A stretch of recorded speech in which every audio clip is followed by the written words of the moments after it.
Vote মিটতেই দেখা যাচ্ছে একরকম মিশন নিয়ে নিয়েছেন মুখ্যমন্ত্রী মমতা বন্দ্যোপাধ্যায়।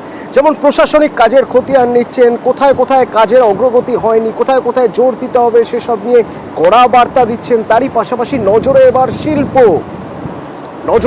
আর সেজন্যই আজ নবান্নে বিকেলে শিল্প বৈঠক। বণিক সভার প্রতিনিধিরা থাকবেন, আর কারা থাকবেন, ঠিক কোন বিষয়ে আজ আলোচনা হবে? নবান্ন থেকে আমার প্রতিনিধি সোমরাজ সরাসরি আমার সঙ্গে রয়েছেন। সোমরাজ, কি জানতে পারছি আমরা? দেখো, আজ বিকেল 4টা থেকে নবান্ন সভাঘরে মুখ্যমন্ত্রী মমতা বন্দ্যোপাধ্যায় বৈঠক করবেন। মূলত বণিক সভার প্রতিনিধিদের পাশাপাশি বিভিন্ন শিল্পপতিরা থাকবেন আজকের বৈঠকে।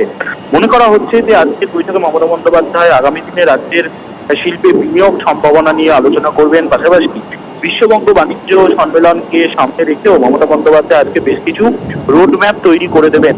তার কারণ তুমি জানো যে বিশ্ববঙ্গ বাণিজ্য সম্মেলন চলতি বছরেও হতে পারে বা আগামী বছরের শুরুতে হতে পারে। সেক্ষেত্রে এখন থেকেই রাজ্য সরকার প্রস্তুতি শুরু করবে বিশ্ববঙ্গ বাণিজ্য সম্মেলনের বলেই মনে করা হচ্ছে। পাশাপাশি তুমি জানো যে গত দুদিন আগেই মুখ্যমন্ত্রী মমতা বন্দ্যোপাধ্যায় প্রশাসনিক বৈঠক করেছেন। সেই প্রশাসনিক বৈঠকেও মূলত বিশ্ববঙ্গ বাণিজ্য সম্মেলনে যে লগ্নিগুলো এসেছিল সেই লগ্নিগুলি বাস্তবায়ন কতটা হয়েছে তা নিয়েও মুখ্যমন্ত্রী মমতা বন্দ্যোপাধ্যায় প্রশাসনিক বৈঠকে আলোচনা করেন। মনে করা হচ্ছে আজকের শিল্প বৈঠকে মমতা বন্দ্যোপাধ্যায় সেই বিষয় নিয়েও আলোচনা করবেন। আজকের বৈঠকে প্রায় 100 জনের কাছাকাছি আমন্ত্রিত প্রতিনিধিরা আসবেন, তেমনটাই নবান্ন সূত্রে খবর। ধন্যবাদ।